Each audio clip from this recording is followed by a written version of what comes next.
ब्राह्मण भेषधारी भगवान का बोले अर्जुन किस बात पर तुम अपना शरीर त्याग? अरे बोले शर्त हार गए।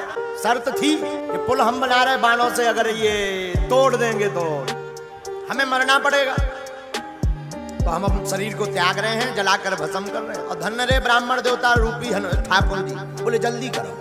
हनुमान जी बोले उपद्रव ना करो, सही सही समझाओ। ब्राह्मण रूपी भगवान कन्हैया ने कहा अर्जुन जी एक बात बताओ, जब तुम दोनों शर्त लगा रहे थे तब कोई तीसरा था? बोले नहीं, हम दोनों ही। बोले फिर क्या मतलब? निर्णय तो तीसरा करेगा, दो थोड़ी ना। तुमने शर्त लगाई, उन्होंने देखी और तुमने गिरा दिया और तुम मरने लगे। निर्णय तो कोई तीसरा करेगा। एक काम करो, फिर से बनाओ पुल, हम देखते हैं टूट रहा कि नहीं। हनुमान जी बोले जो ठीक है। अर्जुन ने कहा हमें शर्त मंजूर है। तो फिर से अर्जुन जी ने बाण चलाया, एक पुल बनाया बाणों का। हनुमान जी ने वही दुर्गम भेष बनाया और भेष बना करके हनुमान जी जो है फिर से चढ़े। इस बार स्वयं नंदन से रहा नहीं गया और अपने भक्त की लाज बचाने के लिए हमारे भगवान कन्हैया कृष्ण कछुआ बनकर के पुल के नीचे पहुंच गए। हनुमान जी पार हो गए। हनुमान जी जब पुल पार भय तो देखा पुल ज्यों का त्यों। तो देखा कि भगवान कहाँ गए। जब नीचे झांक के देखा कि भाई साहब तो कच्छप बने प्रभु। अरे जय हो सरकार, जय हो, निकल आओ बाहर, निकल आओ बाहर। अब हनुमान जी बोले हम शर्त हार गए, हमें आज्ञा दो अर्जुन जी, हमें क्या करना है?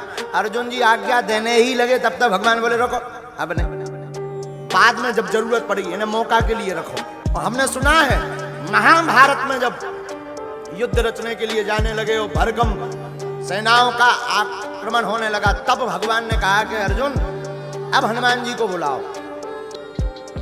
तो अर्जुन ने कहा कि हम नर वो बानर, बानर की जरूरत क्या है? तो भगवान कन्हैया ने बहुत सुंदर उत्तर दिया।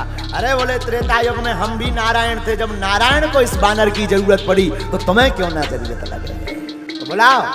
हनुमान जी को बुलाया तो हनुमान जी ने कहा देखो हम दो ही शर्तों पर जाएंगे। तो क्या? बोले पहली शर्त हम भगवान के चरणों में बैठते हैं। भगवान कृष्ण बोले इस बार हमारे मूड पे बैठिए।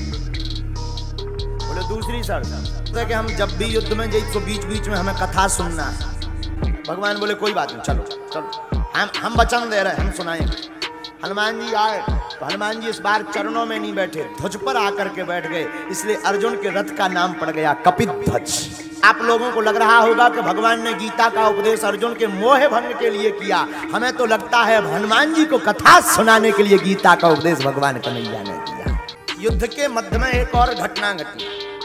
अर्जुन जब भीष्म पितामह के ऊपर बाण छोड़े, भीष्म पितामह का रथ 20 फीट नीचे पीछे चला जाए और जब भीष्म पितामह रथ पर प्रहार करें तो 1 इंच पीछे ना हो। अर्जुन कन्हैया से बोले नीचे देखो, नीचे। ए ठाकुर जी नीचे देखो, अपना 1 अंगुल नहीं पीछे हो रहा।